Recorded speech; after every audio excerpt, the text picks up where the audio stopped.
the man suddenly revealed tattoos all over his body. Not to show off, but for one purpose, revenge. He was the most feared gangster boss. In the underworld, he was nicknamed the Punch Monster or the Iron Fist.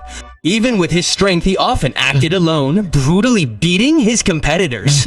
If they refused to submit or obey his business rules, and anyone who dealt with him, their life would never be the same again. But one day, while waiting for a pickup, he saw a girl who was about to go home from school coughing from the smoke of her cigarette. Feeling guilty, the gangster boss then gave her his umbrella to protect the girl from the rain. This showed that there was still a human side within his cruel self, That night, the gangster boss invited all his men to have fun. However, the atmosphere suddenly changed when the television broadcast a shocking news about a student who was found murdered by a crazy psychopath.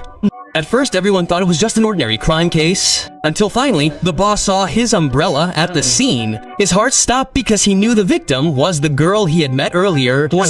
Guilt arose, which turned into anger. He no longer cared about business. There was only one thing on his mind now, finding the killer. Then all his men were deployed like war troops. They combed every corner of the city. No place was to be missed. Until finally the perpetrator's position was found. There was no negotiation, no mercy. There were only blows. In a quiet old warehouse, the gangster boss beat the man mercilessly.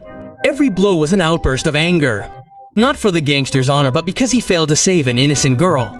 But unfortunately, just as he was about to be executed, a police officer suddenly came to his rescue. He wanted the perpetrator punished according to the law, until finally the trial was held.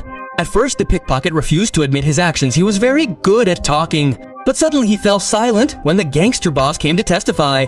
He told of his fight with the defendant, and as proof, he said that the man had scars on his chest and hands. Bereites began. With this evidence, the judge sentenced him to a heavy sentence. Instead of being afraid, the pickpocket smiled because he felt safe in prison. However, that was a big mistake. The next day, all the inmates bowed respectfully to greet the gang leader, who had surrendered. He had come to make the pickpocket's days a living hell. This time, no one could stop the revenge of a demon who once had a heart.